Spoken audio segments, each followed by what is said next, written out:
اب ان اسباب کو سامنے رکھ کر ہمارے سامنے جو ہے یہ ووٹ کا معاملہ ہے 20 تاریخ کا. تو سب سے پہلی بات تو یہ ہے کہ ووٹ جو ہے ہم یہ سمجھتے ہیں دنیاوی معاملہ ہے. دے دیے تو ٹھیک ہے، اچھی بات، نہیں دیے تو کیا ہوا. بعض لوگ یہ سمجھتے ہیں ہمارے گھر کی مستورات، ہماری ماں بہنیں پردہ نشین ہیں، یہ بلا وجہ گھر سے باہر نہیں نکلتی ہیں، یہ ووٹ ڈالنے کے لیے نہیں جائیں گی. بھائی ہمارے گھر کی مستورات تو ووٹ ڈالنے نہیں جاتی ہیں، فخر کے ساتھ آدمی کہتا ہے. حالانکہ ووٹ یہ ایک طاقت ہے، ایک قوت ہے جس کے ذریعے سے کرسی پر بیٹھایا جاتا ہے اور کرسی پر بیٹھے ہوئے کو ہٹایا جاتا ہے. وہ طاقت ووٹ کے اندر ہے. تو ہم اس ووٹ کی طاقت کو پہچانیں. ہماری حکومت نے ہمیں جو یہ اختیار دے رکھا ہے، اپنے اس اختیار کا استعمال کریں اس نیت کے ساتھ کہ ظالم سے ہماری اور پوری قوم کی حفاظت ہو. ایسے لوگوں کو وہاں پہنچایا جائے جس کے ذریعے سے ہمیں اور پوری قوم کو، پوری امت کو فائدہ پہنچائیں. اس نیت کے ساتھ ضروری سمجھ کر ووٹ دینا ہماری شرعی ذمہ داری ہے، ہماری ملی ذمہ داری ہے. تو شرعی، دینی، ملی ذمہ داری سمجھتے ہوئے ووٹ ڈالنے کی فکر کریں. اس لیے ہر ایک یہ طے کرے ہمیں خود بھی ووٹ ڈالنا ہے اور ہمارے گھر میں جتنے ووٹرز ہیں، جتنے 18 سال سے زیادہ کے ہیں، ہر ایک کو اس پر آمادہ کریں گے، تیار کریں گے. جو مریض اور بیمار ہیں انہیں بھی لے کر کے جائیں گے اور ان کے ذریعے سے ووٹ ڈلوائیں گے. ہمارے اسلاف مولانا خالد سیف اللہ رحمانی، مولانا سجاد نعمانی، یہ لوگ کافی اپیل اس سلسلے میں کر رہے ہیں کہ ایک ووٹ ہمارا ایسا نہ ہو جو نہ پڑے، بلکہ ہمارے تمام ووٹ 100% ووٹ پڑیں. اس کی محنت کرنا، کوشش کرنا یہ ہم سب کی ذمہ داری ہے. تو پہلی نیت یہ کریں ہم خود بھی ووٹ ڈالیں گے اور اپنے سارے متعلقین میں جتنے ووٹرز ہیں سب کا ووٹ پڑے، اس کی محنت اور کوشش کریں گے. دوسری بات یہ، ووٹ کی شرعی اعتبار سے حیثیت کیا ہے؟ ووٹ کی شرعی اعتبار سے 3 حیثیت ہے. ووٹ کی ایک حیثیت یہ ہے کہ یہ شہادت اور گواہی ہے. ہم جس کے حق میں ووٹ کر رہے ہیں، ہم گویا کہ یہ بتا رہے ہیں کہ اس کینڈیڈیٹ کو ہم کے بارے میں ہم گواہی دے رہے ہیں کہ اوروں کے مقابلے میں یہ اچھا ہے. اس کی ہم گواہی پیش کر رہے ہیں ووٹ کے ذریعے سے. تو ووٹ کی ایک حیثیت شہادت اور گواہی کی ہے. قرآن میں جگہ جگہ اس کا تذکرہ ہے. وَلَا يَبْقَاتِبُونَ کہ جب کسی گواہ کو گواہی کے لیے بلایا جائے تو اسے انکار نہیں کرنا چاہیے، گواہی دینا چاہیے. اس لیے فرمایا وَلَا تَكْتُمُوا الشَّهَادَةَ، گواہی کو چھپا ہو مت. وَمَن يَكْتُمْهَا فَإِنَّهُ آثِمٌ قَلْبُهُ، جو آدمی گواہی کو چھپائے گا اس کا دل گنہگار ہوگا. تو جگہ جگہ اس کا حکم ہے كُونُوا قَوَّامِينَ لِلَّهِ شُهَدَاءَ بِالْقِسْطِ، اللہ کے لیے سچی گواہی دو. تو ووٹ ایک گواہی ہے، ایک شہادت ہے. دوسری حیثیت یہ ہے ووٹ ایک سفارش ہے. جس کے حق میں ہم ووٹ دیتے ہیں اس کینڈیڈیٹ کے بارے میں ہم یہ سفارش کرتے ہیں کہ ہماری نگاہ میں اوروں کے مقابلے میں یہ آدمی اس منصب کا زیادہ اہل ہے، اس لیے اس کو اس منصب پر فائز کیا جائے. ہم اس کے حق میں سفارش کر رہے ہیں. اور سفارش کے لیے اللہ نے قرآن کریم میں فرمایا من یشفع شفاعۃ حسنۃ لہ نصیب منها ومن یشفع شفاعۃ سیئۃ یکن لہ کفل منها. جو آدمی اچھی سفارش کرے گا اور اس کے نتیجے میں جتنے اچھے کام ہوں گے ان سب میں اس کا حصہ ہوگا. اور جو آدمی بری سفارش کرے گا اور اس کے نتیجے میں جتنی برائیاں ہوں گی ان برائیوں میں بھی یہ حصے دار ہوگا. اس لیے ہماری ذمہ داری بنتی ہے کہ اچھے ممبر، اچھے کینڈیڈیٹ کے بارے میں ہمارا ووٹ پڑے اور اس کے بارے میں ہماری سفارش ہو. تو دوسری حیثیت جو ہے وہ سفارش کی ہے. تیسری حیثیت ووٹ کی ہے کہ ایک قسم کی وکالت ہے.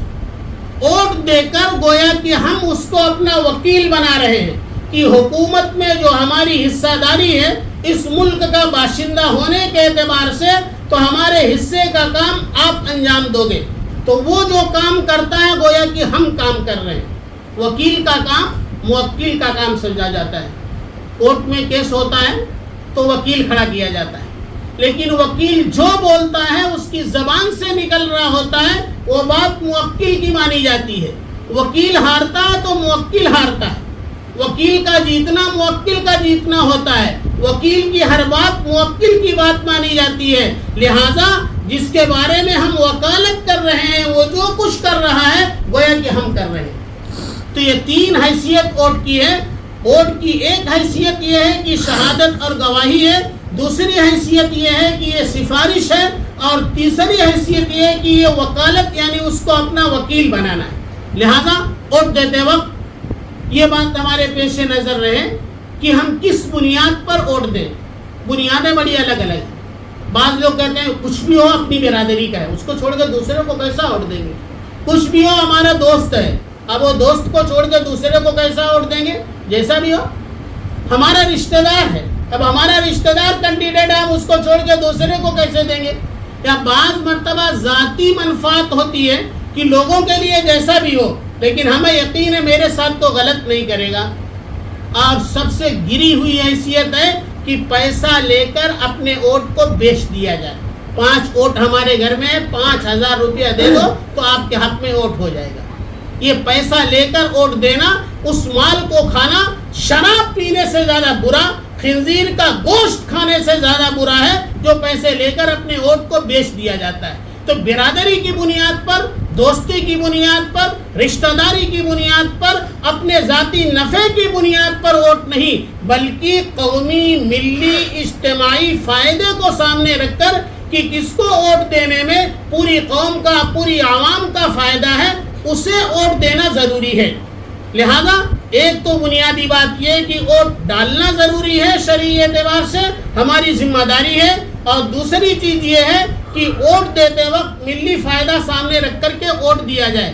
کس کو ووٹ دیا جائے؟ اس وقت ہمارے ملک کے موجودہ حالات کے اعتبار سے 2 مختلف نظریے ہمارے سامنے ہیں.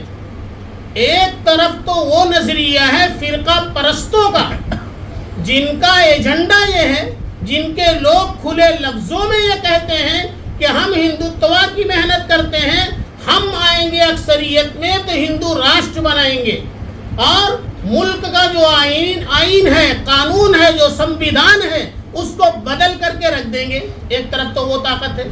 ایک طرف وہ طاقت ہے جو یہ کہتی ہے کہ جمہوری ملک ہے, یہ سیکولر ملک ہے, ہم سیکولرزم پر چلنے والے ہیں, ہم آئیں گے تو ملک کے موجودہ نظام کو باقی رکھتے ہوئے ملک میں ہر شہری کی حصہ داری ہے, ہر ایک کا برابر حق ہے, ہر ایک کو اس کا پورا حقوق دیا جائے گا, اور ملک کے سمویدھان کو, آئین کو, قوانین کو اپنی جگہ پر باقی رکھا جائے گا. یہ 2 مختلف نظریے ہمارے سامنے ہیں.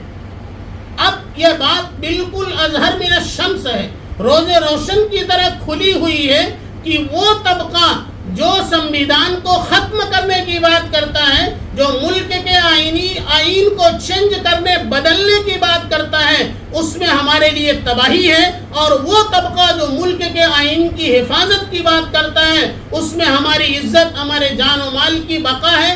یہ آئین کا اور دستور کا دیا ہوا حق ہے کہ ہم ووٹ ڈالنے کے لائق ہیں. اللہ نہ کرے, اللہ نہ کرے اس فرقہ پرست کو طاقت مل گئی, اکثریت مل گئی, تو وہ دن دور نہیں ہے کہ مسلمانوں کو ملک کا دوسرے درجے کا شہری بنا دیا جائے اور ووٹ دینے کی جو طاقت ہے وہ ہم سے سلب کر لی جائے, چھین لی جائے. آج 5 سال میں اگر پوچھے جاتے ہیں تو یہ بھی نہیں پوچھے جائیں گے, پھر ہمارے پاس کچھ باقی نہیں رہ جائے گا.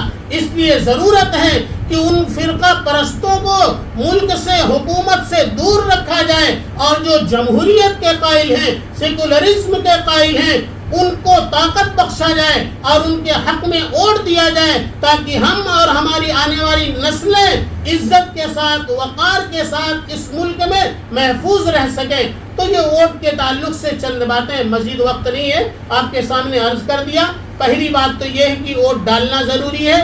ہر ایک فکر کے ساتھ خود بھی ووٹ ڈالے, اپنے متعلقین کا ووٹ ڈلوائے. اور دوسری چیز یہ ہے کہ ووٹ جو ہے اپنے ذاتی فائدے کو سامنے رکھ کر, برادری, دوستی, تعلقات, رشتہ داری کو سامنے رکھ کر کے نہیں, بلکہ ملکی مفاد, عوامی مفاد کو سامنے رکھ کر کے ووٹ ڈالے. اور تیسری چیز یہ ہے کہ ووٹ اسے ڈالے جو ملک اور آئین کو, یہاں کے قانون کو باقی رکھنے کی بات کرتا ہے. جو لوگ ملک کے قانون کو بدلنے کی بات کرتے ہیں انہیں طاقت پہنچانے سے اپنے آپ کو گریز کرے. آخری بات یہ عرض کر دوں, آپ کہیں گے کہ اگر ہم دیکھنے جائیں گے تو نہ یہ ووٹ دینے کے لائق ہے نہ ووٹ دینے کے لائق ہے, کسی نے ہمارے ساتھ بہت اچھا نہیں کیا. ایسی صورت میں ہم کیا کریں؟ ایسی صورت میں طریقہ یہ ہے, علماء نے لکھا ہے احول البلیتین پر عمل کیا جائے. اگر دو مصیبتیں سامنے ہوں کہ ان دونوں میں سے ایک میں تو گرفتار ہونا ہی ہے, تو چھوٹی مصیبت کو اپنا لیا جائے.